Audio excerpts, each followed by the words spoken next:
Yes, a very good morning, good afternoon, good evening to everyone present here today. A very warm welcome to OPassion Singapore, Malaysia Global. My name is Jeannie Tan, your host today. OPassion was formed in November 2020 and run by a group of dedicated host team members. We had our first trial webinar on the 23rd of September 2021.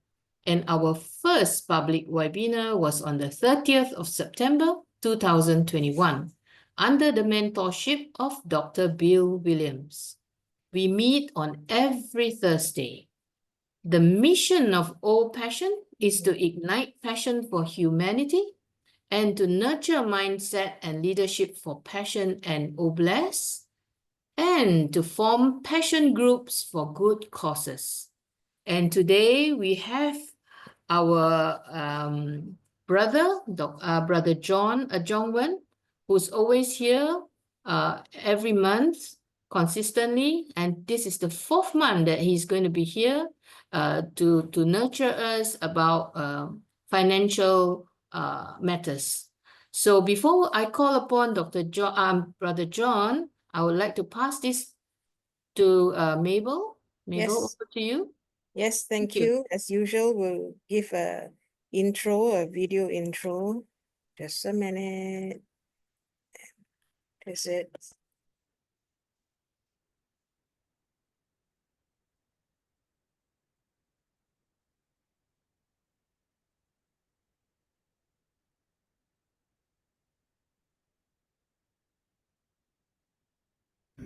This is just the beginning. I'm very happy how it came out. Nothing like we planned, but it was perfect. We go to the top with the Philippines. We go to the top with the Netherlands. Singapore. We go Singapore. Absolutely. We are in Singapore. We'll make a show of it. Yeah. Bangladesh. Yeah, indeed. See you at the top. See you at the top. Thank you, Dr. Bill. Appreciate you.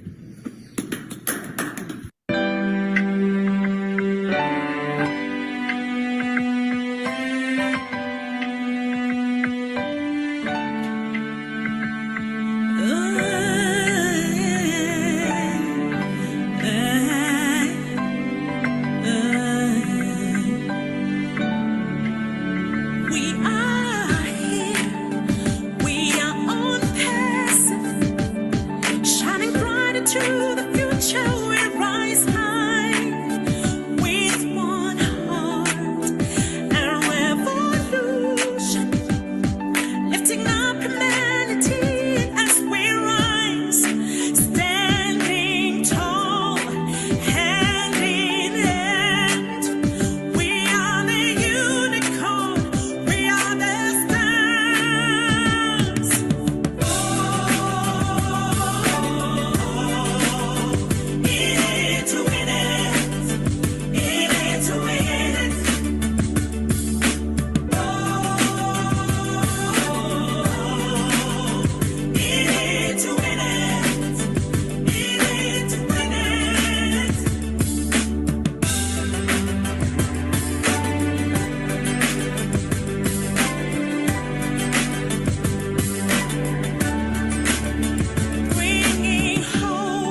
Hey, welcome back. And that's the little intro created by Kumaran every week. As said, today is a special day again, the third Thursday of every month. Dr. John Ajongwen has been with us the last 3 months. This is his 4th month educating us on financial management with a good foundational financial mindsets.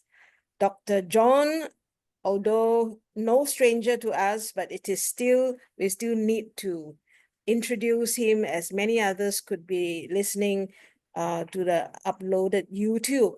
Dr. John Ajongwen is highly educated with a PhD in chemical and biochemical engineering with an MBA. He spent 20 years in the pharmaceutical industry with various pharmaceutical companies managing global projects. His pet subject, what he's efficient and fluent in, is financial proficiency in wealth creation, debt elimination, wealth protection, legacy planning, and strategies for efficient wealth distribution. As today, the topic, as we have shared, is, of course, this is his financial mindset, part 4 on wealth preservation. Dr. John, we can't thank you enough for committing and spending all this time with us and all the preparation you have to do to coach us. So tonight, it's your night. Thank you for helping us to preserve our health. Thank you. Wow.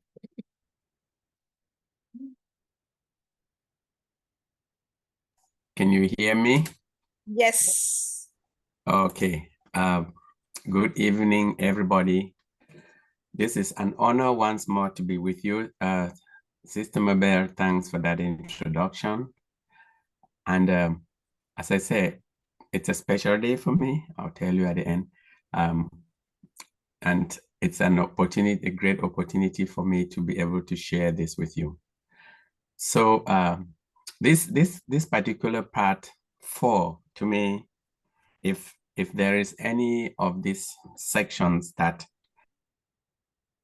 I think is important, this to me is probably chickened out, at least as the most important. saying. I mean, that post with the Sorry. Not that the others have not been important.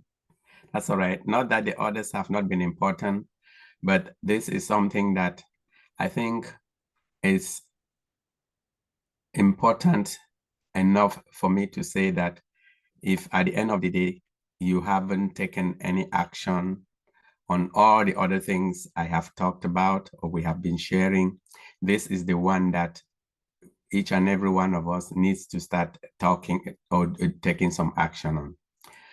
I'll start by just sharing you some things I learned the last couple of weeks. 2 stories, sad, but they have 2 different endings. I have a friend of mine. This friend is also a client of mine who put a life insurance policy on her. And I had a call like 3 weeks ago, and she was kind of worried and said, can you go through my policy? Tell me who are the beneficiaries. And we looked at it, and I realized that I had her 3 kids listed as the beneficiaries to her life insurance policy. And she said, I have a problem, Mr. John. I said, what's the problem? She's like, I am in the healthcare area, and there are 2 things that I witnessed lately that make me worried. And I said, what's that? And she said, there's this old lady who has assets of $1 million plus. She is interested in giving some of those assets away to charity. She has actually put her 2 daughters to be the beneficiaries, but for the last 6 months that she's been in the nursing home, none of these daughters has sort of even called to say, how's mom doing? Until 3 days ago, when one of them called to just make sure that the mother's not changed her will and to make sure that she is still entitled to a portion of her finances. And this lady found the thing very disturbing to a point that she said, the daughters didn't really take care of the mother. They didn't care. They're in different parts of the world, and they're just waiting to take whatever their own portion is. And one of them is even mad that their mother is trying to give some of the money away to charity. And so this lady called me and said, I want to make sure that you get back to the insurance company, instruct them that if something were to happen to me, I want the first portion of my life insurance to be used for my final expenses before the remainder is given away to the children. Because considering what she just heard from this experience, the children may just take their own portion, and then they may start quarreling and saying, you take care of mom's funeral, or I'm not responsible. And then she'll be left there by herself. So we started working out some solution for her. The second one is, again, Sister Mabel, you guys were talking, my family and I have been going through a very difficult situation lately, and we lost one of our brothers. But in that situation, this individual had actually put his financial house in order. There are none of those concerns, none of those issues, because everybody knows what needs to be done. And we only left dealing with the emotional problems. Obviously, there will be financial problems down the line, because when a breadwinner is gone, there's always a void, but not an immediate financial problem. So that brings me to this topic and why I said it's very important. In the last 3 weeks or 4, the previous 3 sessions, we just talked about, as business individuals, when you're setting up on a business, what are some of the things you need to consider from a planning point of view so that you can get your business up and running. In the second part, we actually talked about some of the things that we need to do from a point of view of making sure that you budget and you run your business in a way that would maximize your returns.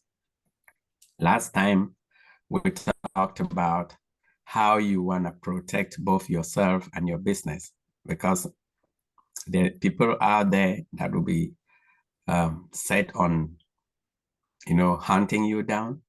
And there are other natural or maybe perils that could come, which you never planned for, but you need to make sure that as a business, you take charge of that. Now, whether as an individual or as a business person, you have some financial assets. You have built wealth.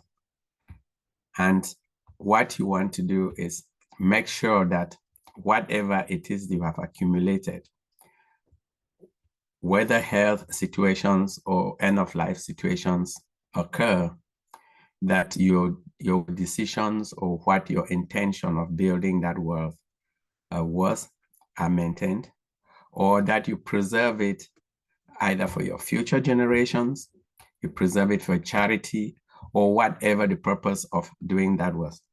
And this is really where the idea of estate planning comes into mind. Unfortunately, when we talk about estate planning, many of us start planning it when it's almost very late, but we don't think about doing it early. Just think about building a house.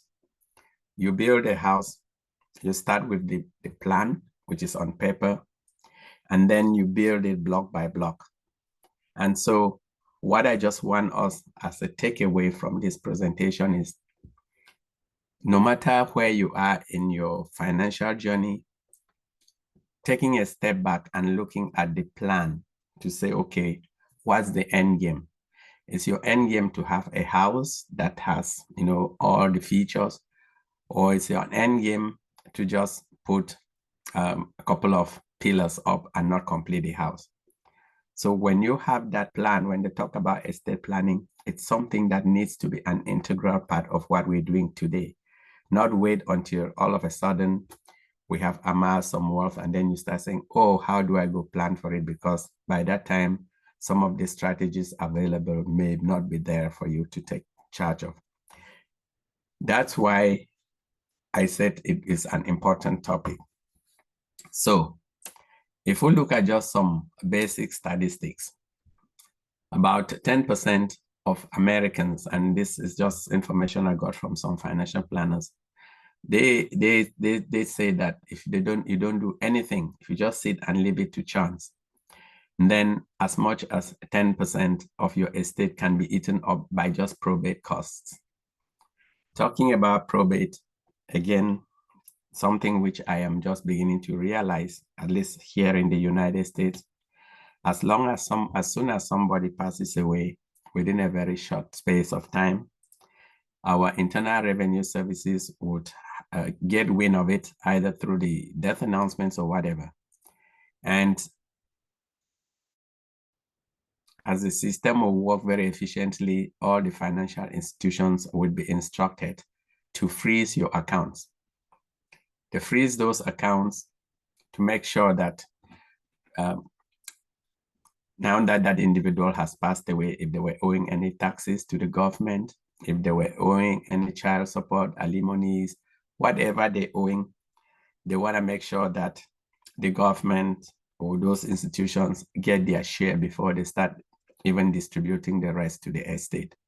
So there's a big chunk that can be taken up just by cost. And you see in one or two examples here that I'll share with you that this number is an average, and some people actually lose more than that. When you look at people who are over 55 years, more than half of them, they think passing away without an estate plan is irresponsible. That's a thought. The question is, how many people do actually have a plan? Almost 3 out of 10 people almost 7 out of 10 people here in the United States do not have a plan in place. I went to a training, and when the trainer asked these questions, how many people have like an estate plan? There were just about 1 or 2 people that put their hands up in the training. And then the guy said, how many of you will happily give away your house, even if the equity in it was just $10,000? And nobody put up their hand. And he said, therefore, you need to do something. And that's why I'm making the statement that this is the topic that once we finish with it, I would like people to take some action. Let's look at some examples here.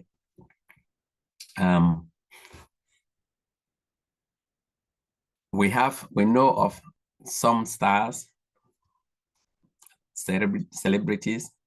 You see some of them at the bottom of the slide here. Some might be very easily recognizable, some not quite, some of you. But these are people who made billions, millions of dollars. But when they passed away, their estate was not properly set up. And now the courts had to intervene and make some decisions on behalf of these individuals. So the reason I'm having this discussion with us is because when we look at this, this slide is a bit old, and I think I've shared it with some people at different presentations, but I really wanted to underline the fact that we know this guy in 2022, Chadwick Boseman, he passed away, at the tender age of just, not even in his 50s, but in his 30s. And at that point, he had amassed about $3.8 million in his estate. He was the main actor of the movie, The Black Panther, and he did not have a will. And now, literally, you would think that even if he passed away, his idea was that his estate would go to the people that he probably had as his beneficiaries. And what I just want to point out here, without belaboring the point, is that he had thought that his estate would be evenly split between his mother and his wife. Intuitively, you would have said at least 1.9 million. But at the end of the day, as you see here, 1.15 million went to his wife, 1.15 million went to his family, and the government got 1.5 million. So the bigger beneficiary of what he left was not his family, but the government and the probate courts. So when it comes to the idea of estate planning, as I said, this is one of those main things that when we set out and we're trying to build wealth, we should be building it with an end in mind. Is it for my family? Is it for my charity? And based on whatever strategy you have in place. So why do we really want to worry about ourselves about financial planning? I hope my internet is not going to play up because Zoom has been messing me up lately. So, you know, when it comes to estate planning, as I mentioned, a lot of people think that this is something that has to only be done for those people who are super, super wealthy. And a lot of people think I have time to worry about it. Not now. There are others who just hear the word estate planning and it freaks them up and they're just like, okay, that's not something for me. But I'm here just to tell you that when it comes to life, life has a way of actually just creeping up with surprises to us. And if we don't do anything, I normally tell people, at least in the United States, for those of us here in the US, and I think it applies to most places, every one of us has a will. It's either one that you write for yourself or it's one that the courts will write for you. So which one would you rather have?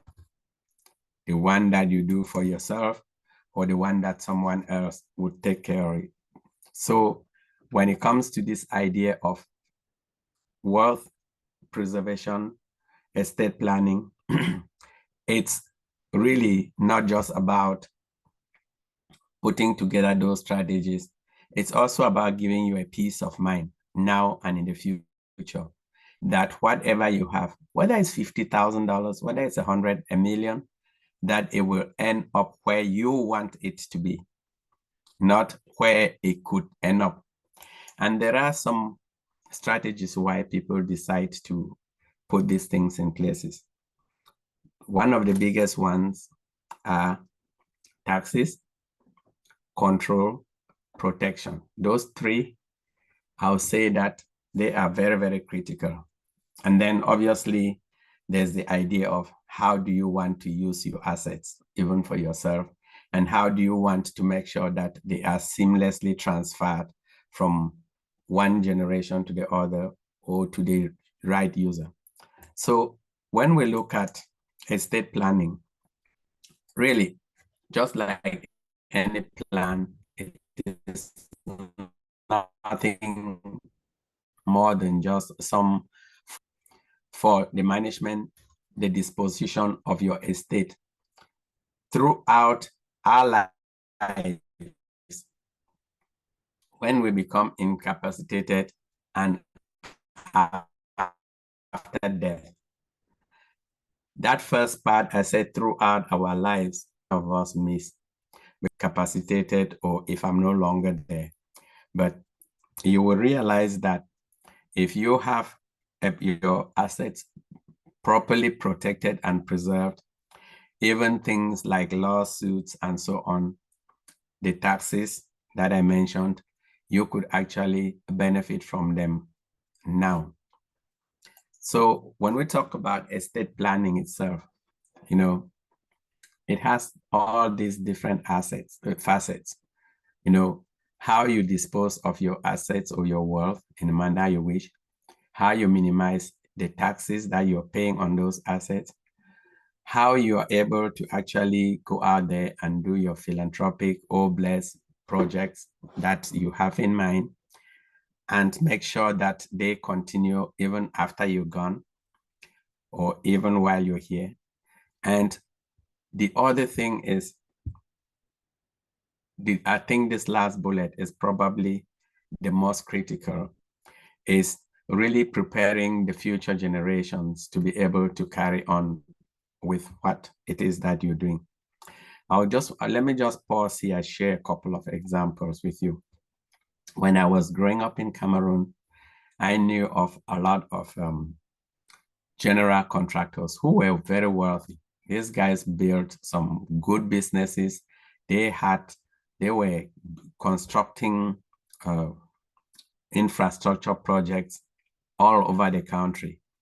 And these were individuals that were really, really well known. They set up these companies that were thriving.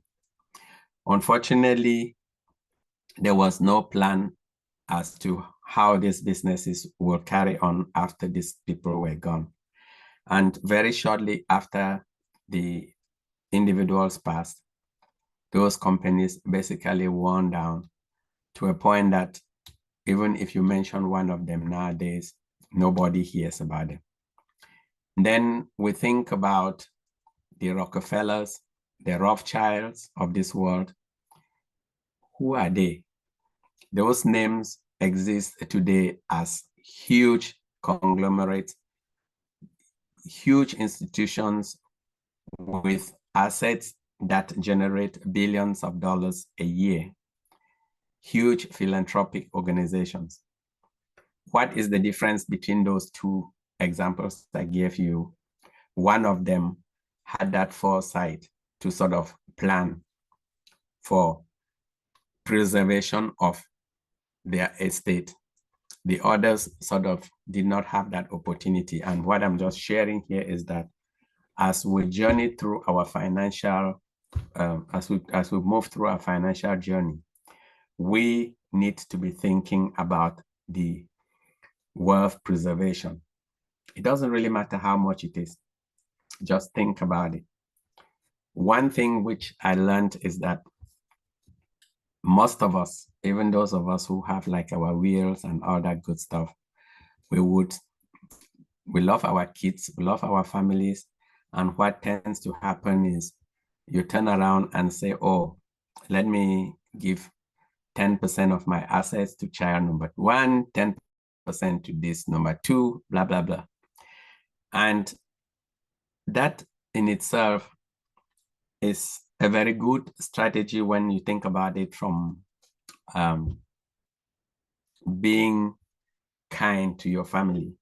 But in most cases, it has been established that whenever we leave our estate and we slice and dice it, it will never last beyond 3 generations. Let's take a quick example. Somebody passes away with $1 million. You have 4 kids and you give them each 25%. So each of them gets $250,000. Now, $250,000, let's assume that those beneficiaries managed that $250,000, lived on it, and all they ended up with was with $250,000. And they themselves then ended up with 4 kids. And those 4 kids each had 25%. Your $250,000 now, you divide that, all of a sudden it starts coming down to almost $64,000 that each child gets. And if we play the same game, that those were very, very shrewd and they were able to live off that, and each of them was able to pass that $64,000 to, let's again just use 4 kids as an example. Now, your $1 million has rapidly degenerated to something less than $50,000, $60,000 going to that 3rd generation. And what would they be able to do with that? What if the kid that took the 250 just decided to go ahead and just blow it up, then there would be nothing to move to the next generation. somebody who is thinking could decide to keep that $1 million in some sort of a plan that would actually generate some sort of interest on a yearly basis, and then use that interest to be supporting family members. Yes, the first person may not be very happy because they didn't have $250,000 to just go doing some crazy things with it. But what's going to happen is you could actually set it up in a way that the $1 million principal is protected, but the interest that is generated can be used over many generations. And it continues, and you can choose to even use a portion of the interest for whatever purpose and then grow the rest. And that is how, if you do a proper estate planning, it can actually help provide for people in perpetuity. So when it comes to this idea of estate planning, I did mention the idea of taxes. I didn't mention the idea of control. I did talk about some of the other facets there, but two key things that I want you to really think about why people really go doing estate planning or their wealth preservation is because they want to be able to control their assets while they are alive, but own nothing. You want to be able to control everything to the best of your ability, but you want to own nothing, because that ownership always comes with problems. You become the hunted.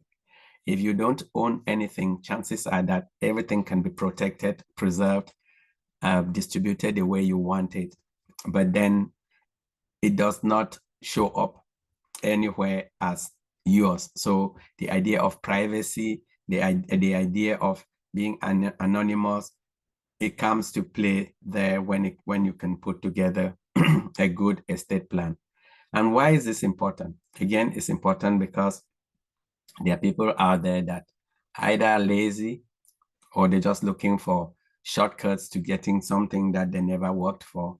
And you want to just keep your assets protected and not go, carrying them like on a big placard. So when it comes to the idea of estate planning, there are a couple of terms that I just want to talk through very briefly here. Excuse me. Three things, and this has to deal with using one of the instruments like a trust to preserve your assets. There are, I would say, four key people or individuals that I want to talk about. The first one is what they call the grantor or the creator or the settler. Those terms basically means the person who set up that trust. In most cases, they try to make sure that if you really try to set it up appropriately,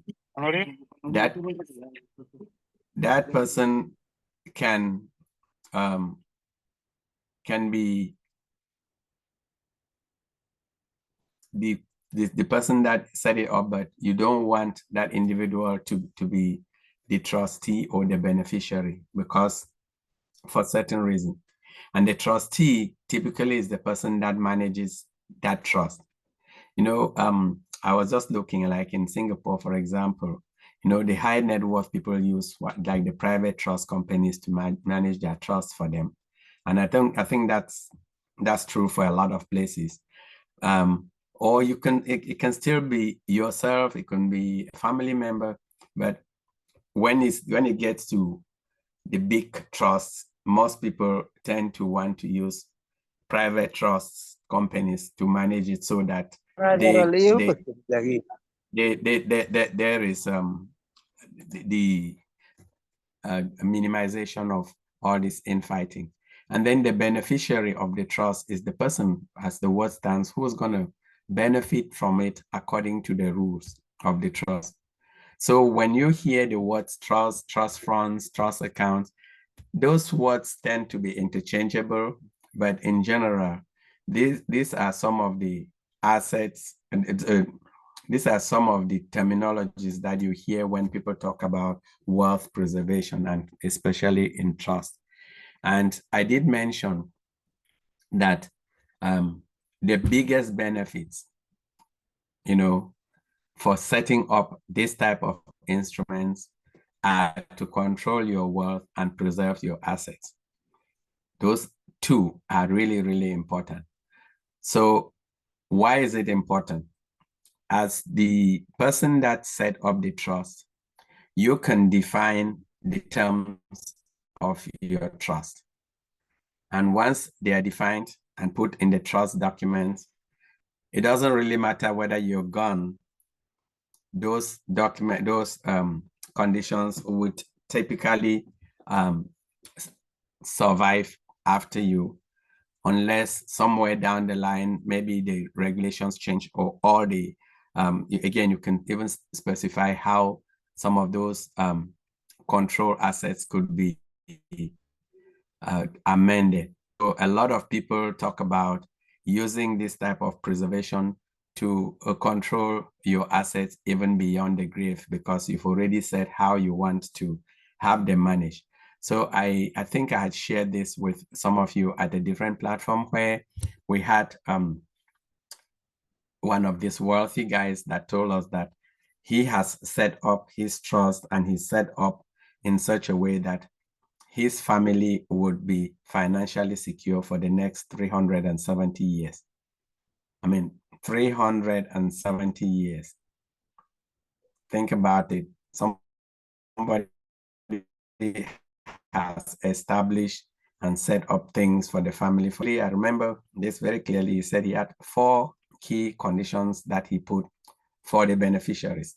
One of those conditions is that the trust would support those beneficiaries towards education. And he specified that it must not only be formal education, it could be other forms of apprenticeship and so on. The trust would support the family towards the down payment of a house, and he specified what that meant.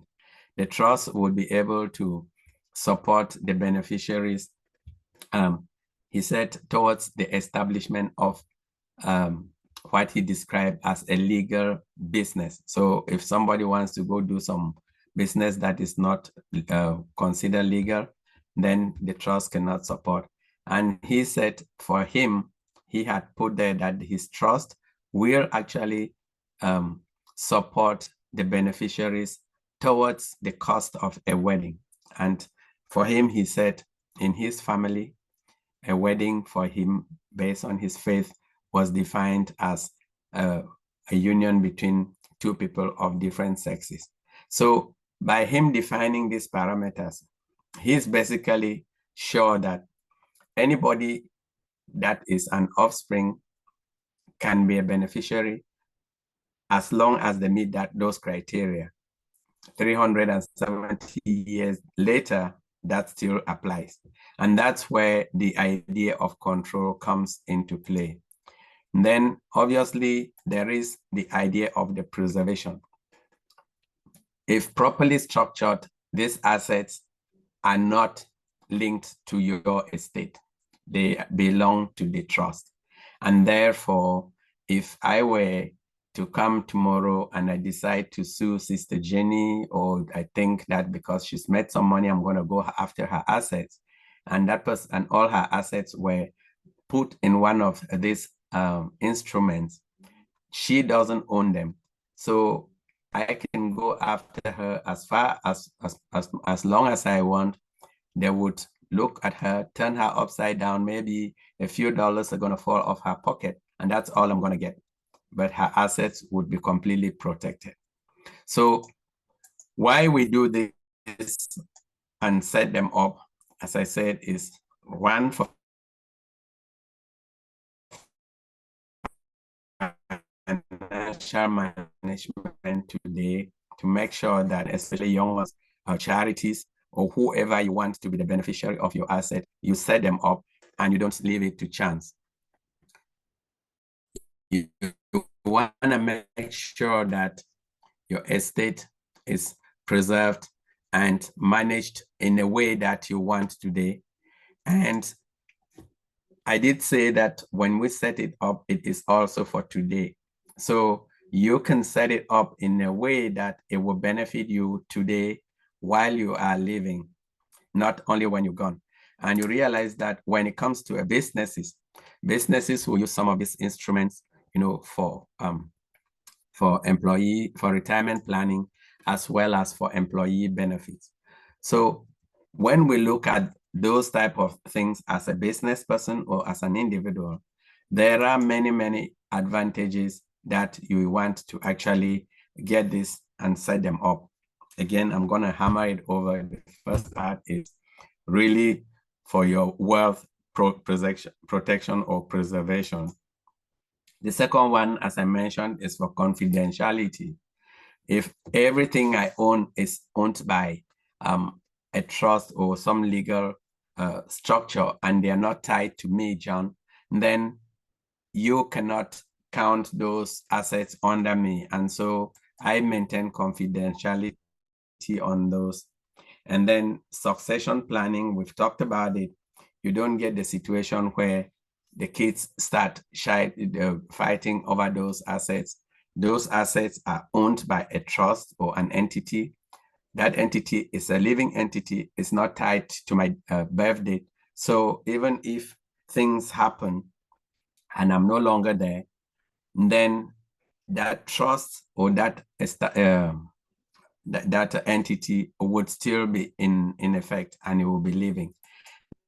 Then I did talk about the taxes.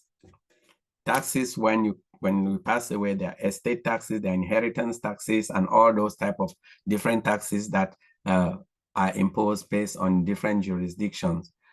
But if right now everything I own is really transferred to one of these trusts or one of these legal instruments, then my longevity or not has nothing to do with it, because me being absent does not stop that trust from living. And therefore, you want to make sure that when you are going out there to set it up, you want to make sure that it is properly set up. Make sure that you transfer your assets to them in the right way, and make sure that whatever best practices are required by your jurisdiction, you work with a professional, get them established, and set it up so that it gives you peace of mind today. It gives you control over your assets, not ownership, because many of us, we stop with the idea that we want to say it's mine, mine, mine, mine. But when you look at most of the super wealthy people, when they're sued or when people go after them, there is not really a lot that they get out of them, because everything is owned in all these legal instruments. And then you want to make sure that, again, put it together in a right way so as not to fall foul of the law, because if that happens, then you lose those protections and benefits. So I've been talking about generalities, but let's just spend the last few minutes and talk about specifics on what are some of these vehicles. So there are like just two basic type of trusts that you really want to consider. One of them is called a revocable trust, and the other one is irrevocable. The revocable trusts or the living trust are those that each and every one of us listening here must and should have right now. It's what people call the will. You need to have something written down so that people know what are your last wishes. And you don't want to be writing that document when, well, you cannot do it at that time anyway. If you are at the state that you are considered not mentally sound and anything is created at that point, it will not really stand the test when somebody starts challenging it. So we need to create it, and it's called living because you need to be updating it as things change. you want to make sure you review it on a regular basis. Life changes. Maybe you had a kid and then that kid is grown and you have maybe a newborn baby or a grandchild you want to add. You can update those documents until maybe when you take your last breath. There are 4 basic things that you need to consider. The first one is just the basic will, which basically states what your wishes are. But along with that document, you should have 3 accompanying, I'll say, documents. The first one is a financial power of attorney, which basically says, if I am not able to make any financial decisions for myself, I nominate X, Y, or Z to be able to act on my behalf. Healthcare directive basically tells everybody what your wishes are, who can actually make those decisions for you in terms of your healthcare, which is the healthcare directive. Do you want to donate your organs? Do you want to be resuscitated? Do you want end of life prolongation? If you want to be put on some sort of a ventilator or so, or you don't want any of those things, help your loved ones by being clear, because they get to situations where somebody is in a hospital in a terminal state. One person is saying, please, I love this person so much, I want their life extended at all costs. Another person is standing there saying, this individual is suffering, please don't keep putting them through torture. If you don't make those decisions and communicate them to your loved ones, you put them in a difficult situation.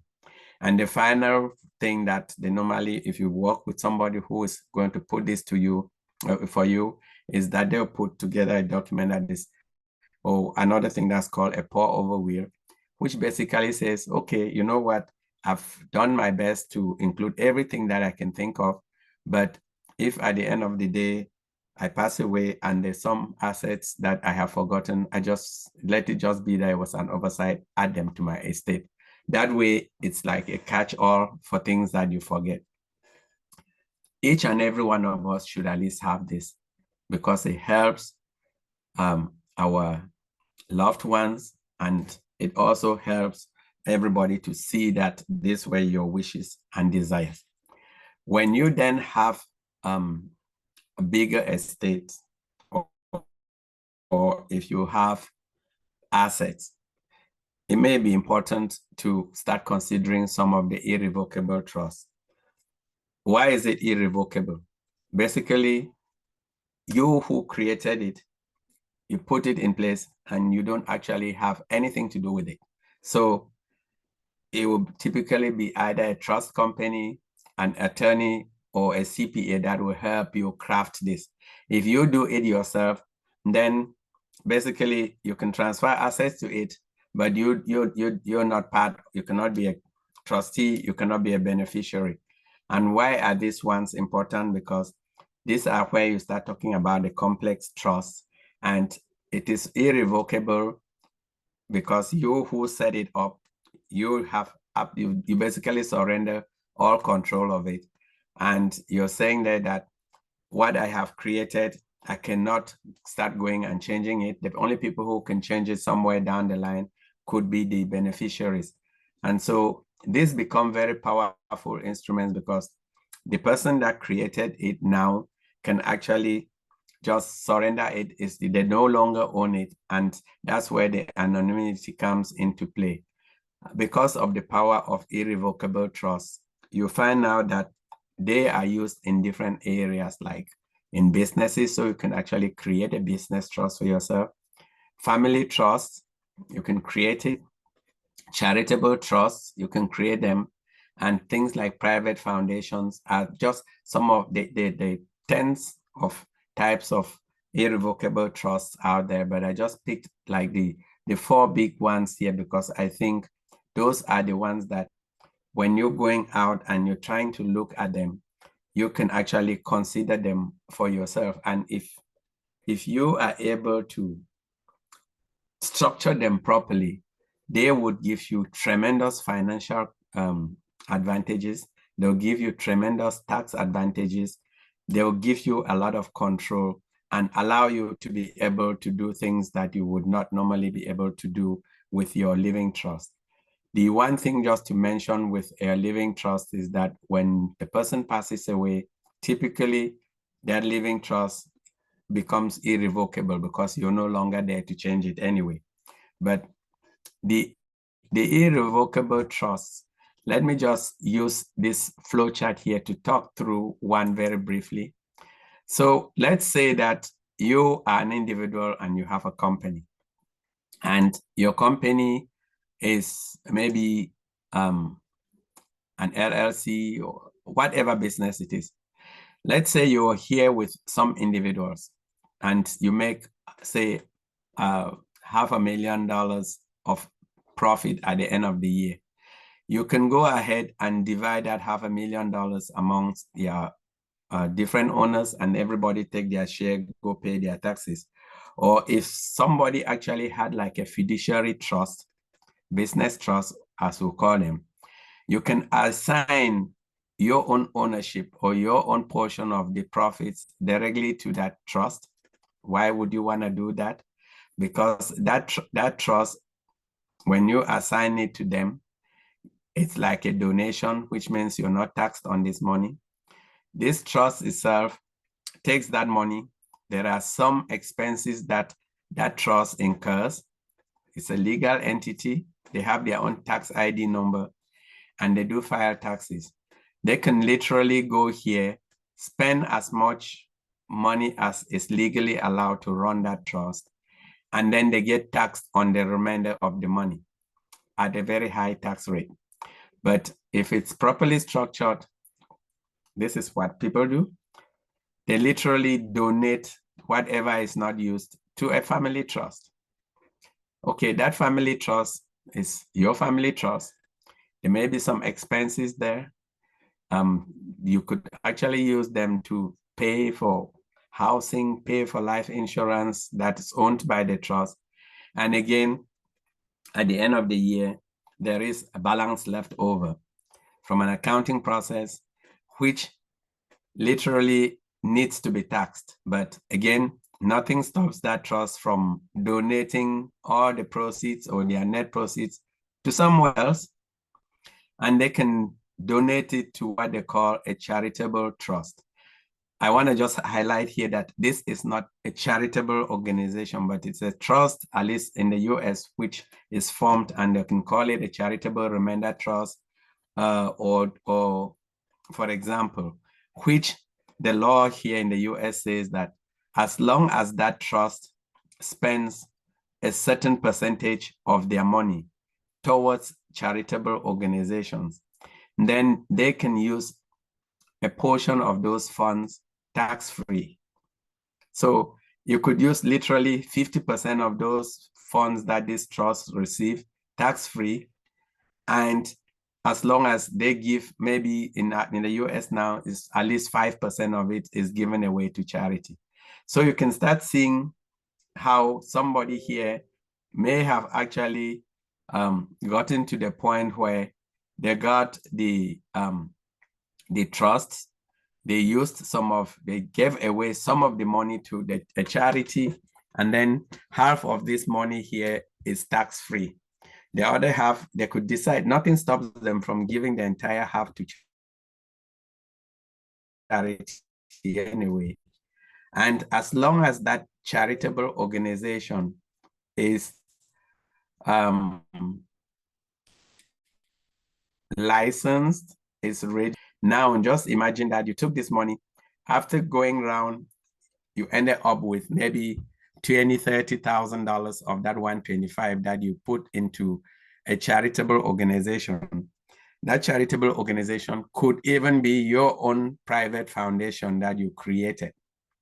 And if you created that private foundation, the law states there that that foundation, as long as they give a certain portion of their income away for charity, then they can actually benefit from that charitable status. And if you think about all the foundations like the Gates Foundations, and so on, those are private foundations that these billionaires pump money into. They may have their family members running, working as directors of those foundations, and they get paid.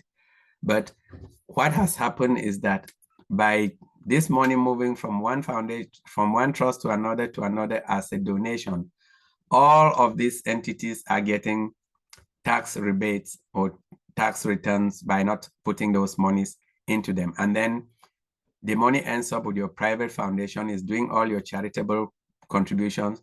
Your family trust has already taken care of all the family and the beneficiaries. You have benefited some more from not putting a lot of your money in the family, by donating some of your money in that charitable trust. You've actually gotten some tax advantages. So you start realizing how by doing this merry-go-round legally, people are able to actually not only control all their assets within their family and within well-structured legal entities, but they're able to benefit from them. They're able to actually get huge tax advantages. And when it comes to that person passing away, nobody sits there and starts asking, oh, John is gone, let's look at his estate. John is gone, everything is owned by the family trust, which is not me. And so that trust can remain in perpetuity and be supporting my estate. So just to quickly recap on what I just said, when it comes to trusts and wealth protection, what we want to really look at is have these two buckets. Each and every one of us should really look at having a revocable living trust. If you don't have one today, please get one. I know that there are some resources that will even allow you to get a free will, even write something for yourself, because you want to make sure your family knows what your wishes are. And then once you start getting assets, it's important to get in touch with some professionals that will be able to actually help you with your estate planning and help you to put together the right structure. Why is this important? It's important because we are trying to build for ourselves a financial future. And that financial future should start with a plan. Your plan is the first thing you need to put in place. That plan should be an end-to-end plan, which considers what you want to do when you're no longer here. What we don't want is a situation where all of these blocks are just thrown in haphazardly. What we have been sharing and what I have sort of hoped these sessions have done is provided you with some education. And we talked about some of those aspects of budgeting, some of those aspects of protection, some of those ideas on how to maximize your taxes as a business person, how to protect your business and yourself, and more importantly, how to build yourself an estate plan which will be able to last beyond ourselves and enable us to achieve all those things that we want to do. If we put them together block by block and put them in the right order, then we would have the opportunity to build for ourselves a solid financial future, irrespective of how much we have. It is not really how much we have, but how much you're able to keep that matters. And if we're able to keep a lot more of what we have, then all the dreams we have of going out there, helping humanity, uplifting others can be achieved by structuring these ideas appropriately. I know that this particular topic, I threw a lot of things that need to be done. And even during the last sessions, I've thrown a lot of ideas at you. The purpose was not to make you an expert in any of this. The purpose was just to create an awareness so you know what's out there to change our mindset so that we start thinking the way that the wealthy think, so that if you ever have the opportunity to sit down with anybody and talk, at least you're talking from a point of view of being knowledgeable and can have a discussion with those people, and then they will help you fill the blanks, rather than get to a situation where you just go sit there and then somebody preaches at you and say, trust me. I know that we can go out and work with people we trust, but when you are also going with some information or with some ideas and you create curiosity in their minds, they would be able to say, oh, this person, maybe they have some idea, and they'll be able to work with you. I want to thank you guys for listening. And I want to really thank the leadership of this platform for the opportunity that you guys have given for me to learn and to be able to share. And my hope is that you have been able to get at least one or two things from this series. But more importantly, if you don't have a living will, please, please, please, at the end of this session, try and see whether you can do something for yourself. I'm going to stop sharing and hand you back to Sister Mabel. Yes. Thank you, Dr. John. Before we get anyone to share or questions, I have two questions. Dr. John, can you repeat again what is the meaning of pour over will? One. And number two is that the irrevocable trust is irrevocable. Can we rewrite it while we are still? And why should we have irrevocable when we are still alive? Great. Okay. Thank you for that. The pour over will, as I said, is that when normally somebody writes their will, and you work with an attorney or somebody, there is a section that they will just sign and say that it's like the title is pour over, and they just said, okay, if there's anything that I have forgotten to add to my assets, then I just want to say, in the event that I'm not here, just consider that it was an omission and include it to my assets. So if I have my will and I have not updated it in the last year and I pass away, and during the course of the year I bought a car, then that pour over will, even though I didn't list my car as one of my assets, by adding that pour over will now, I'm just saying, yes, this car that is titled to me is part of my assets. Okay. Okay, the whole idea about irrevocable trusts is that, first of all, I did mention that the best person to set up an irrevocable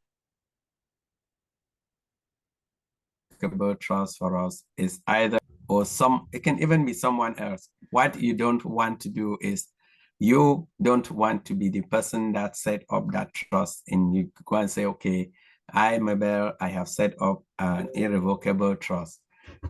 By you setting it up and saying it's irrevocable, from your point of view, you're saying that whatever I've written in now, I have no control over. So don't come and start saying that it's my estate. I've given it out.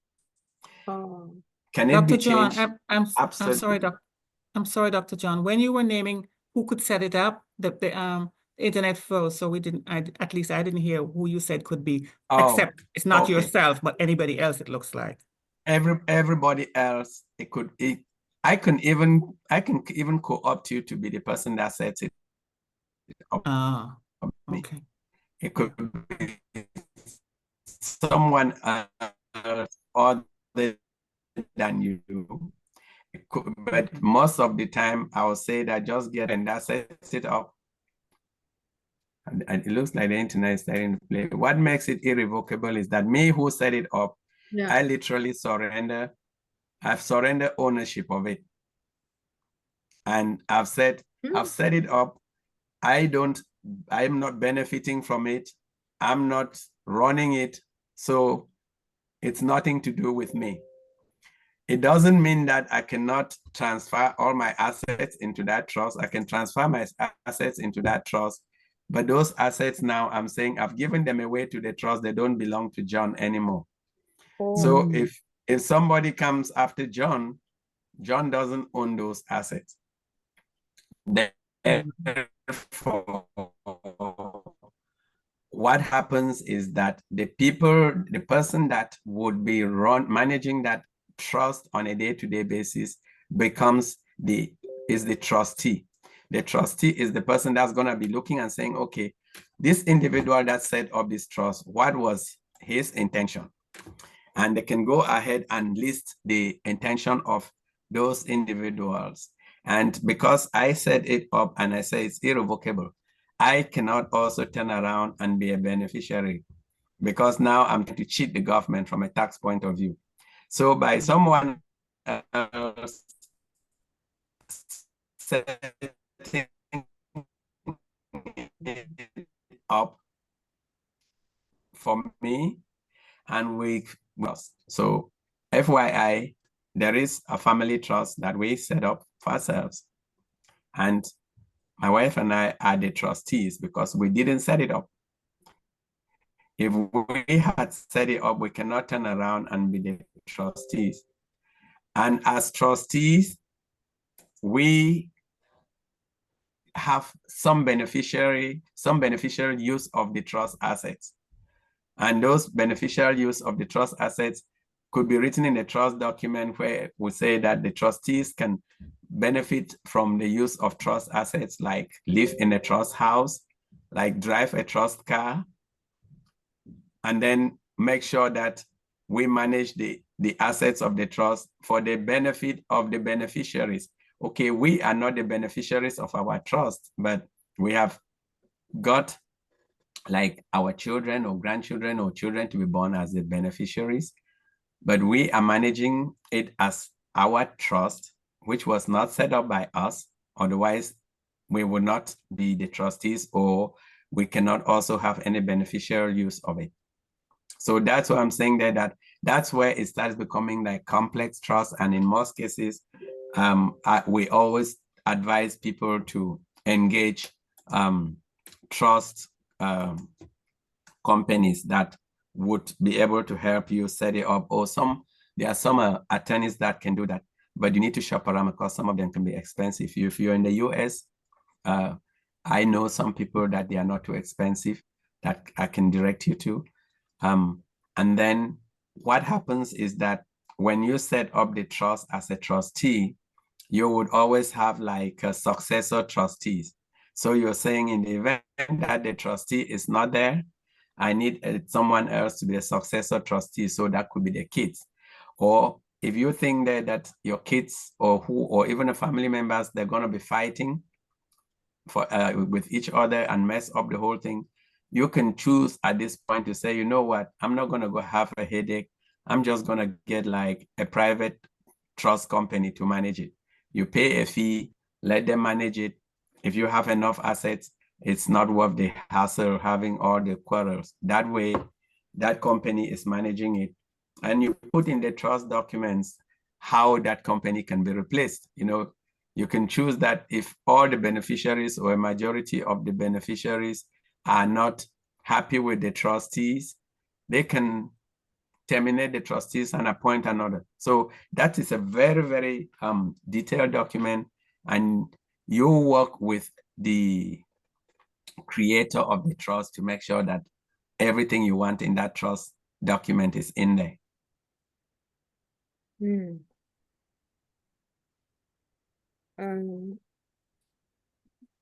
You were at certain point were breaking up, but if from what I can understand is irrevocable trust is assets that I have which I'm willing to put into the irrevocable trust and have no control over it, so that the people cannot come and ask me to change the trust, change the will, something like that. Is it my assets that I'm willing to give up control over? So I put it in an irrevocable trust. Is that a very layman summary definition? Not 100% correct.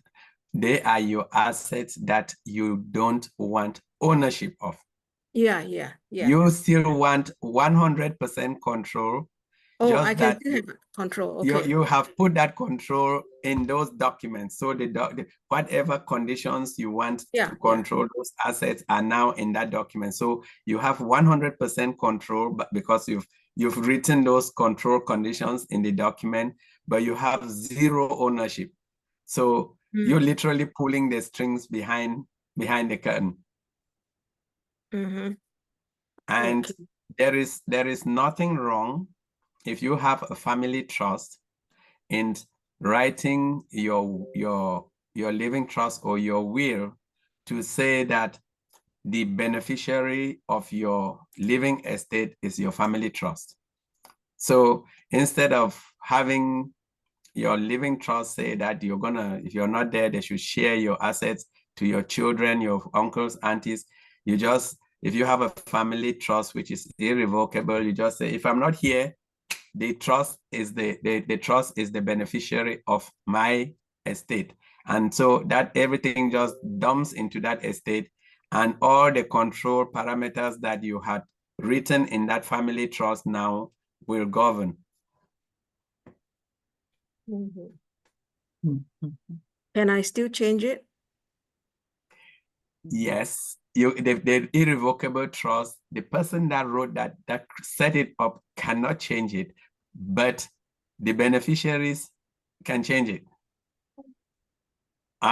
So now if you had an attorney who did it initially and surrendered, that attorney has absolutely no business coming to change that document. Okay. Yep. So now you can think of, so who are the people that are left with it? The creator created it and they have no control over it. They've surrendered it. The people that are there now running beneficiaries and so on, you can actually put there that this trust document can only be amended by unanimous agreement of whoever you put there. And did you say that this irrevocable trust, I can be one of the beneficiaries? Yes. Yeah, okay. I can be one of the beneficiaries. Okay. Yeah, because you never created it. The creator cannot be a beneficiary. But I'm the one who I created the irrevocable.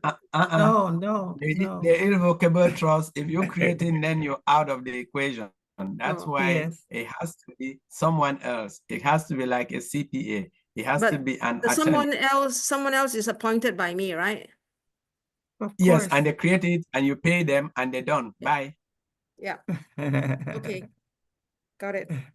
So that's why I said the trust attorneys or CPAs, they tend to be the good ones to actually do that. Or some trust companies will help you create it. And when they're creating it, obviously they don't just go and write their own conditions. They have to review it with you, and then they create it, and you can become the trustee, or you can get a trustee company to do it. And when the assets are transferred away from the trust, you'd have lost ownership of those assets on paper, but you can have beneficial use of those assets. It comes down to making sure that the trust documents are properly set up, but the creator cannot go and change it once they are approved. They're done. Yeah, I get it. So basically, that's a stewardship type situation you're talking about, right, Dr. John? Because you can't just go in and out of it as you like. It's kind of closed off from you, right? Yep, you the creator. You don't even. I mean, that's what I'm saying. When you get an attorney and you've paid them their fee and they've already created it, they're registered as the person who's created it, and nobody ever knows who they are. If they're dead, they're gone, finished. Like now, the people that are running the trust are the trustees, and that's where you have the successor trustees. You don't have a successor creator.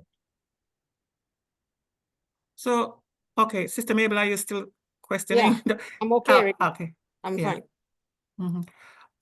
So, Dr. John, I mean, what is the potential for, I mean, I know we're calling it a trust, right? But what is the potential for bad behavior. Is there any such a thing? From who? The person who has control over it, Dr. John. No, yeah, absolutely. So you can actually, the person that has control over it is the trustee, right? Yes. So if you guys have been following the news lately, you realize that Rupert Murdoch and the children were in court, right? Yes, yes, yes. So the kids are the beneficiaries. Right. And their father got some company to create the trust. He's the trustee. Right. Yes, They don't yes. they don't like what they don't like what he's doing, and they're trying to force him to change, right? So Yes, you they can are. see now that they're forcing him to actually change it because he has named a successor to the trust, but that successor is not what the some of the trustees want. So some of the trustees want to go to court and say, listen, based on this trust document, we can change the we can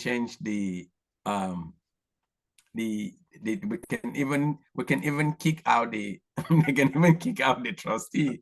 So that's what they were trying to take their father out as a trustee so that they can actually get a different trustee to put. So yeah, you can see in that situation they are trying to change the trust documents from what was originally written. And what was written, you see, if their father was the one who had, if he had not made it irrevocable, he could have just gone and changed it.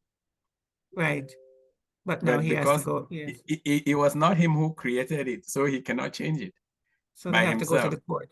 Okay. So they have to go to the court to actually say, was this his original intention when he wrote this? Right, right. Yeah. So Dr. John, what is the possibility? Have you ever seen where it's been an irrevocable has been made irrevocable, or however you want to put it? I mean, is it possible to succeed?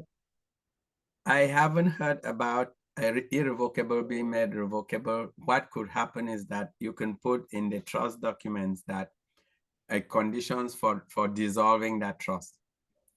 Oh. So the only way they can terminate the trust. Oh. And then what? And then what? What happened to the assets? What happens to the things?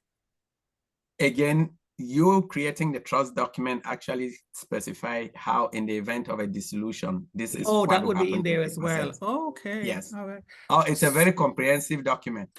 Yeah, I was going to say, Dr. John, so that means to set up these things, all of them, none of them are illegal. You just need the right person and the right advice. That's what you're saying here. Because obviously you're not going to do it yourself. We don't have half of this knowledge. No. So it's getting the right person. It's to make sure that the only one you can do for yourself is to create your will. You can even write your will on a piece of paper, as long as you write, sign and date it, and say that these are my wishes. I'm in some mind today, and this is what I. Yes. It's very, I know people are saying things like write it, seal the envelope, stamp it, send it out, and have it go to even back to you, but so long as you don't open it. I think that some people say things like that. So the first part, the will, is very simple, depending if you don't have complex assets like some people do, right?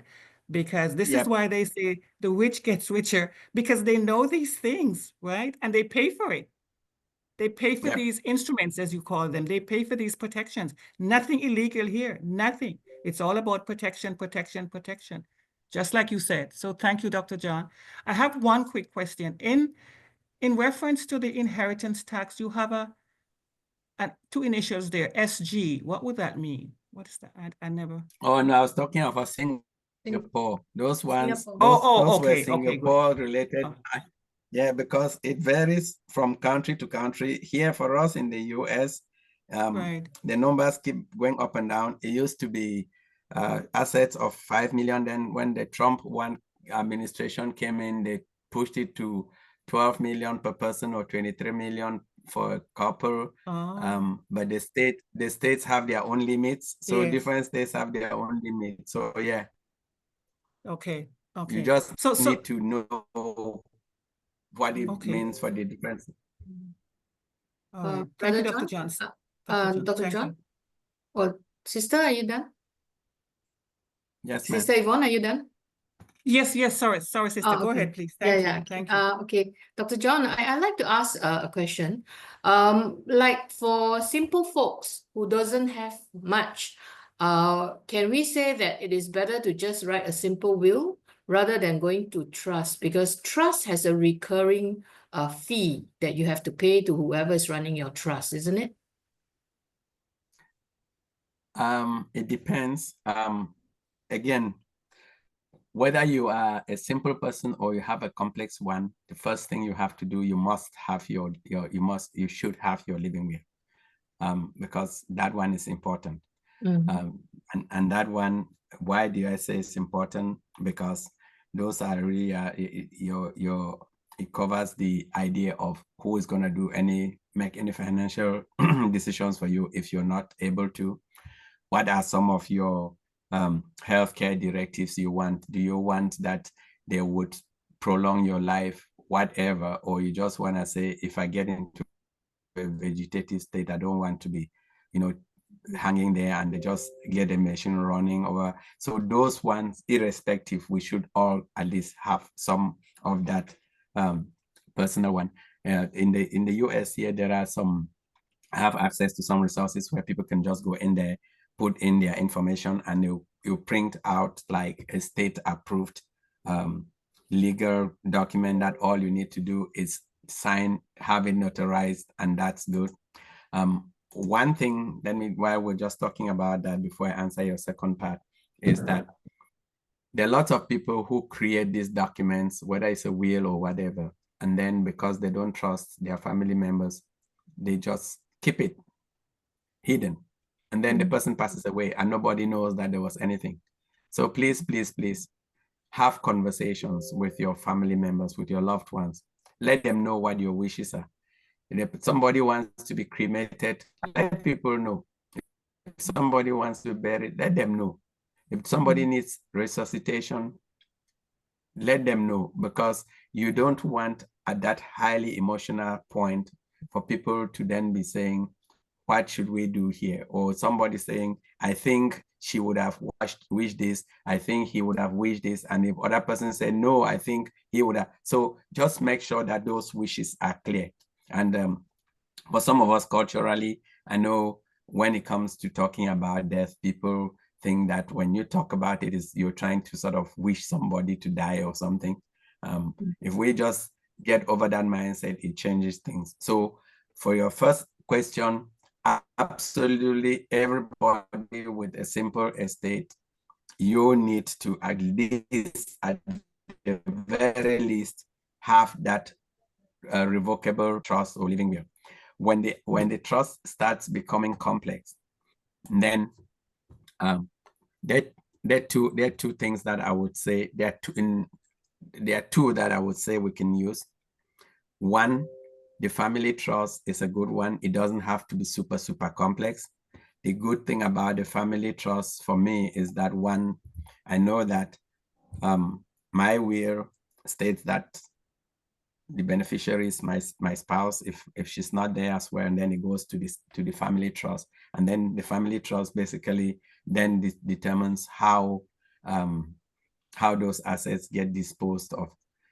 The family trust may also be useful for asset protection, in the sense that if you have your house, you have your cars and so on, at some point, I know some banks don't like to do that, but if you can title those assets over to the trust and over to the, then it makes it easy.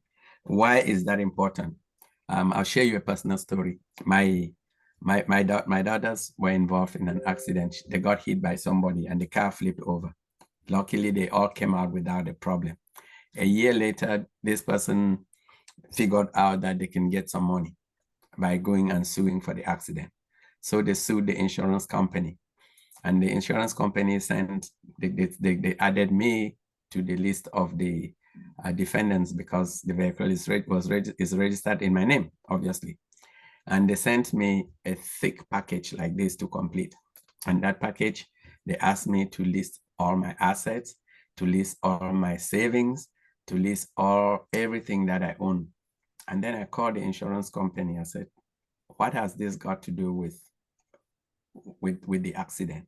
And all they told me was that the guys are doing fishing. So if they go through and I complete those and then they look at them and they say, wow, this guy has $100 million of assets. What they're going to do is that they're going to sue for 200 million. And when they sue for 200 million, their hope is that at some point in time, if I have $100 million of assets, maybe I'll give them like 5 million to just get them out of my back. Now, if they go through my assets and they realize that all that this guy has is like debts and loans, and they will realize this guy is like useless, it's not worth wasting our time on him. And so they're gonna then go after whatever they can get from the insurance company. So why am I sharing this? If let's say I was a rich person and I had $100 million of assets that were all listed in my name, then they will want to get a lot. But if I was a billionaire and I had everything in the trusts and there was zero in my name, they would see me looking like they're seeing me now as somebody who has nothing. So it depends now what assets you really think you want to protect. That's how far it push you to want to think about the family trust. The other one that I said, who you guys, everybody can consider when we start thinking about OBLES and all that stuff, is the private family foundation. Because if you actually, let's say you guys have a project like in, let's say, Sister Jeannie, you have a project that you're supporting education of kids around the world, and you set up a private family foundation. And then I am also interested in supporting the education of kids around the world. And I figure out that you already have a good groundwork, you already set up. Me, I could just decide to, instead of going in and doing the same thing, I could decide to just support your own foundation. That way I get a tax deductible receipt for my contribution. And you are doing that mission that I wanted us to, or that I wanted to do, but I didn't have the infrastructure. So when it comes to some of those OBLES type or charity type things, you can actually set up those type of entities. In fact, the person, when I was talking about this with somebody from a trust formation, I actually indicated that we sponsor kids outside of the US on a yearly basis. And because those kids are located outside of the US, we don't actually have any way of getting any tax benefits from that sponsorship. So if we created a family foundation, and a family foundation, we could donate the funds to them, and that family foundation then sponsors those kids, the family foundation will be able to give us a tax deductible receipt that we can actually get some taxes and maybe plow some more money to those charities. So that's when those two are the ones that you may want to just keep at the back of your mind as the two opportunities when time allows to actually set them up. But the advice is set up your revocable one now, so that your loved ones know what your wishes are. And then as your estate starts getting bigger, you can then transition to a family trust and a family foundation. Just talking about family foundation very briefly, it can be complex to run. So some people just opt to do what they call donor advised funds. And you probably heard those advertised a lot. Those are literally like, there are companies that would allow you to make that donation. And then when the funds grow, you can actually designate them for a particular purpose. There are some drawbacks to that, but that is just, I just wanted to list there that instead of doing a private foundation for yourself, you can also just look at companies that have what they call donor advised funds and use as well.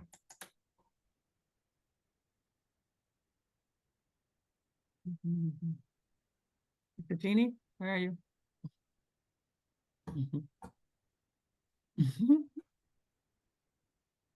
Maybe I confuse her a lot. No, she's trying to unmute. I don't know what she's trying hard to unmute. Dr. John, that is just phenomenal, really. And it's so empowering because, as I said, it's not something that we, except for the will, it's not something that we're better advised to find a proper professional, right? Don't do any of this stuff ourselves. Thank you so much. Yeah, yeah, definitely. yeah. And it's just amazing that these things they're available to everyone. We can stop saying that we're just whatever we have is worth protecting. That's what I'm looking at, right? Yes. Yeah. And as the Bible says, we should do everything decently and in order, right? So it's available to us to do that. Don't live scattered, disorganized lives, because you leave a problem for other people, at the least, to sort it out. So while we're alive, we should set things in proper order. Amen. Right, Dr. John? Amen to that. Dr. John, if it's easy to answer, all of us have accounts here on ONPASSIVE. Can we will a particular account to certain people? Or is this really a very much internal thing? As long as I can give my password to of my account to somebody else, will that person become the owner of this ONPASSIVE account? Quick answer is yes. If I know all your details, then I am the owner of that account. If you wait to me, the other option is, do I really know what the value of that account is? Maybe not. And if your aim, and that's one of the things that I think in one of the platforms, I had actually suggested that most of our kids, they think that we're involved in some scam or some whatever. And so that topic, that point that I think I just touched this and I didn't really talk about it. Preparing that next generation for inheriting the world is probably more important than even giving them anything. I guess you guys are aware of, there was a case here in the US where a kid was just causing some atrocities, and in the end they said that he was suffering from an affluenza. That is, this kid just had too much wealth and he thought he could do anything he wanted to do. What we don't want to do is just hand over our accounts to our children and then they're not prepared. Irrespective of the problems we face in ONPASSIVE, one of the benefits of being in here has been the mindsets we've developed. And what I have told people and what we're gonna do is, I don't intend to just wear any account to anybody. What we're doing is we're gonna put those accounts in a trust, and those individuals would be beneficiaries to the trust based on the conditions of the trust. And our trust document actually includes the fact that, in addition, I copied some of those 4 things I shared with you guys and just dumped them in there. But in addition to that, there is also another paragraph that talks about substance abuse, or if the person has, some mental instabilities. If that individual gets into a situation, the trust would offer to actually help them with a treatment. If they volunteer not to go through that treatment, they're just volunteering not to be a beneficiary because you want to share in that. So it may sound selfish, but if you're really looking at it from a stewardship point of view, if you just turn around, and I know we talked about this with my wife over and over, that if we had come to ONPASSIVE day one and we went live, we would have done some stupid financial decisions. Now, if we look at where we are today, I think we'll do things differently. If you turn around tomorrow and you just give an account to somebody who, again, if it's somebody who is reasonable, that's fine. But if you give it to a kid who doesn't really value it, it may actually do more damage to them. Yeah. So the idea of preparing them, and that's where I personally see that things like those private foundations become very powerful, because if your children or your loved ones, they are into philanthropy and they have actually been involved in some of those things, put those accounts under that bucket and let them run it, because they themselves are going to benefit from it. After all, they can use it as their employment. I know somebody that died, and before he passed away, he actually wrote in his will that he knew his son was not going to want to do any work. He put in his will that the money will not be paid out lump sum, but that money would be given to his son in installments or over time, as long as he showed proof of 40 hours of useful work every week. Useful work, if it means going to a soup kitchen, it means going to doing something, rather than just sit there and say, my daddy left me with 10 million, I'm gonna just go crazy. So what I'm saying is, I'm telling you what I'll do. We have decided that apart from the people that actually paid for their accounts and we've been monitoring them for them, none of the accounts is going to be willed to any individual. We're going to just roll all of those accounts to the name of the trust. And then those individuals would be listed as people that would benefit. Or if we don't want to commingle them with our kids, we're going to create a unit trust in our family trust, which is like a hold all for community support or whatever, and then let the trustees know that there are this list of 50 people that we would like you guys to take care of them over time. Yes, Dr. John. Yes, yes. Very brilliant idea. Thank Yes. you. Thank you. Thank you so much. Thank you. Thank you so much. It is absolutely the things you don't know, and yet they're available to everyone. As Dr. John is saying, it's not about a lot of money. It's about how you set it up, to leveraging it, making it go a long way.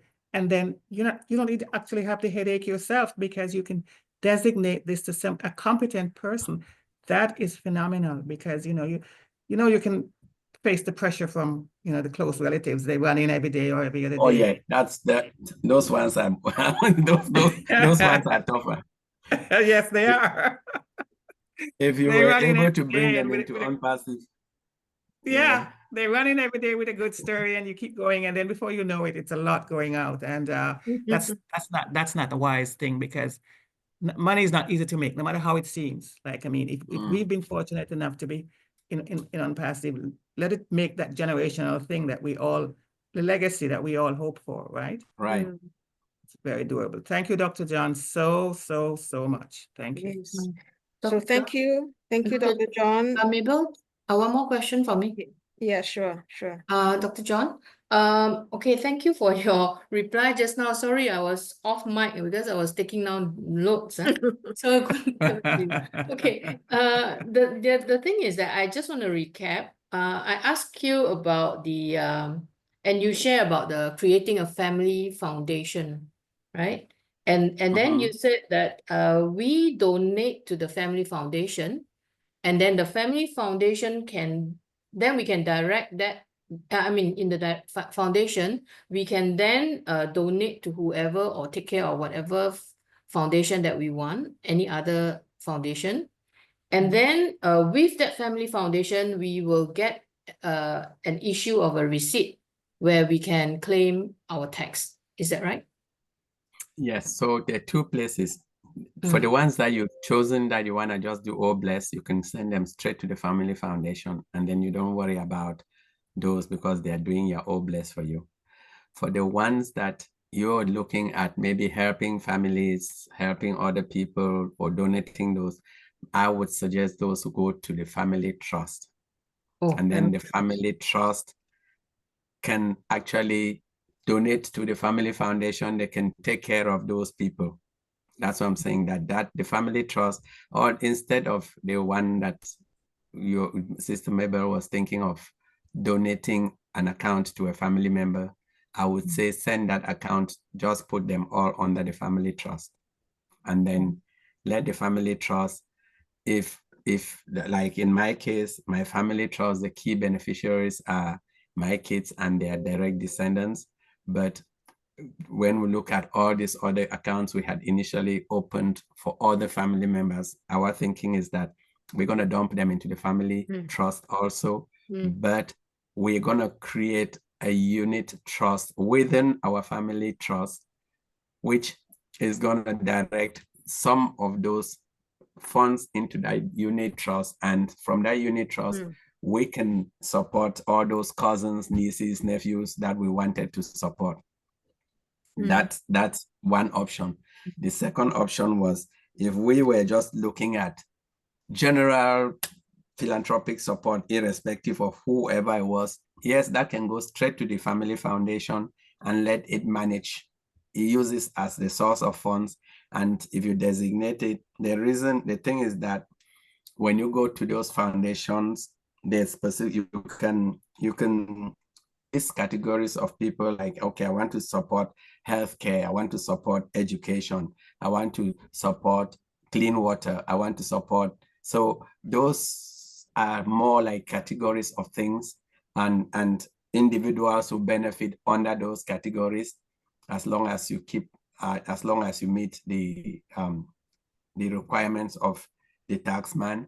But if I wanted to say, I want to give Sister Jeannie $10,000 every month or every year, irrespective of what she's using it for, I would rather get that done through the trust, the family trust, because that way it's like supporting a beneficiary rather than doing a philanthropic idea. You just want to make sure you stay within the rule. Okay. So there are some subtle distinctions, but that's good. Thank you, Dr. John. Yeah, thank you, Dr. John. Yeah. And if let's say we want to create this family trust and the family foundation, who do we look for in Singapore? I mean, what kind of setup do we look for to help us do that? I can look at those for you, but I think there are lots of the first person that you can actually have a chat with is like just talk to your CPA and say, do you know any person that can create a trust for me? A lot of attorneys will do it, but I tend not to go for attorneys initially because they're going to cost you a lot of money.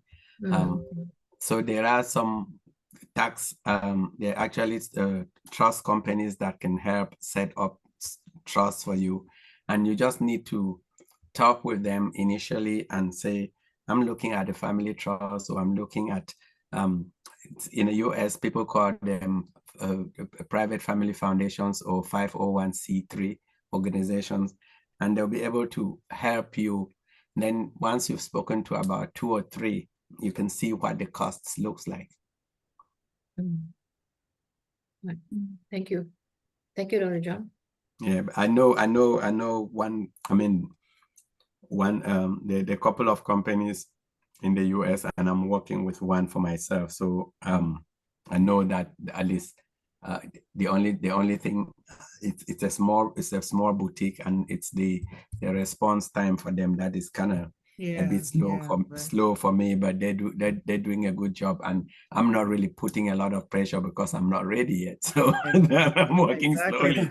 Yeah. There you are. I hear you. Okay. Does anyone want me to say what's in the chat? Because I'm good at doing that. Lots of thanks to Dr. John, for myself, Toria Anongo. She says, thank you so much, Dr. John, for this revealing education. And then Queen Edith says, thank you, Dr. John, for a brilliant presentation. And then there's a question here that is asking, are Dr. John's presentations series on ONPASSIVE Singapore YouTube? So they're asking if they can get it on YouTube. Is it there? Okay. All It right. will be, yeah, we will send it. We send it to actually every week, send to a lot of group Yeah, you do. individuals. Yeah. Yes, you do. Thank you so much. Thank you very much. Yeah. You may join us in our group, and then we will be posting it there. Okay, there you Yeah. go. I'm Okay. sending the link now. Yeah. Okay. Yeah. You may join us. Click and join us, and all the information will be there. Thank you so much. Alright. Okay. This has been really brilliant. Brilliant, brilliant, brilliant. Thank you so much. Yeah, brilliant. And Thank again, you. Dr. John, sorry for your loss. You know, it's only time that will help with this. It can't be rushed.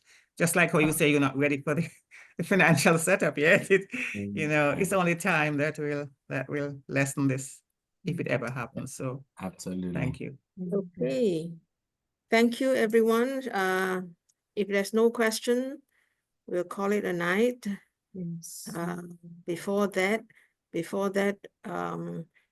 of course, Dr. John will help us close, but before he close, we really want to thank him. He has been with us for 4 consecutive. for Yeah. a long time, you know, Yeah, but very long. particularly the last 4 months, he has so committed his time to speak to us Yeah. once a month on this financial mindset. In Mhm. January, he talked to us about planning considerations, the different types of planning, financial planning. February, he talked about budgeting, basically maximizing our income. In March, last month, protecting our assets and our businesses. And this week is about wealth preservation. They are all on YouTube. And we have learned so much. We are so grateful to you, Dr. John. We know the time spent in creating specifically to help us understand. We appreciate you, brother. We bless you and Dr. J, Dr. P, and your family. So in due time, we will call you back to do a little bit more summary, especially when we see more opportunities coming. And tonight, not only thank you, we would like you to help us close tonight. Right. What more can I say? I think I was supposed to be here last week, but then somehow by fate or whatever, it shifted me to be here today. And I guess I can't feel any more blessed than to be celebrating my birthday with all of you here today.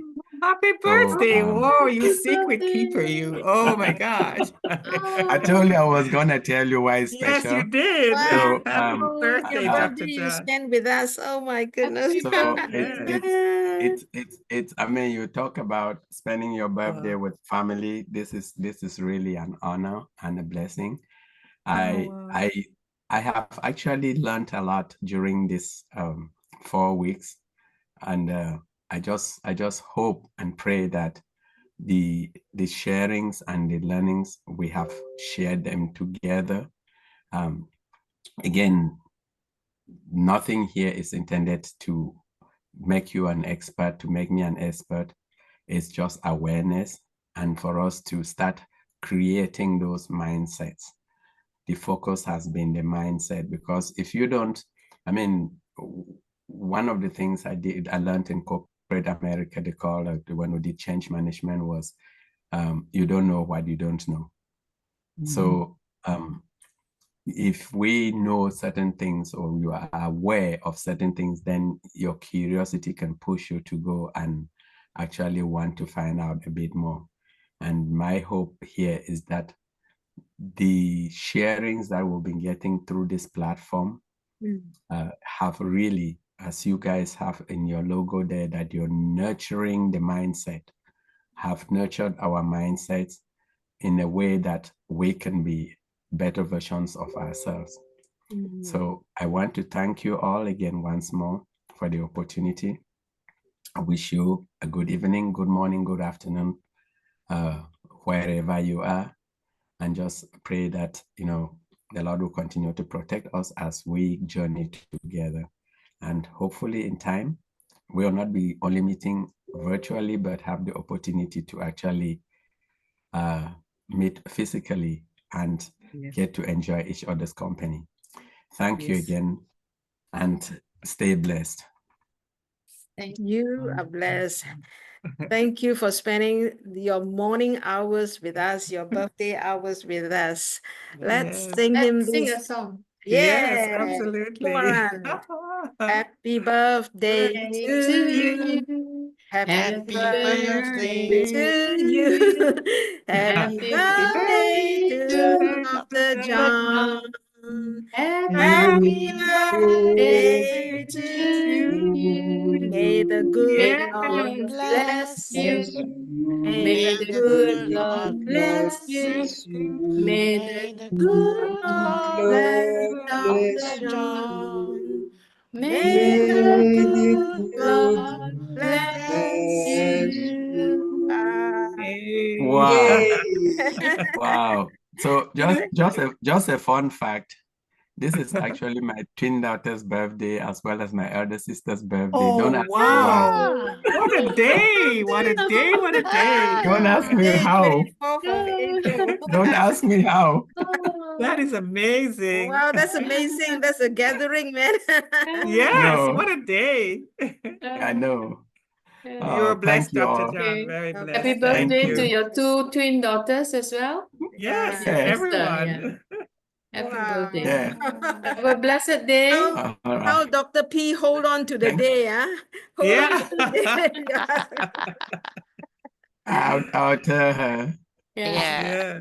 Thank you very much. Thank all. Love you. you. Well, Have a thank blessed you. day. Blessed day to Thank you you. so much. God bless. Let me stop Yeah. the recording. Mhm.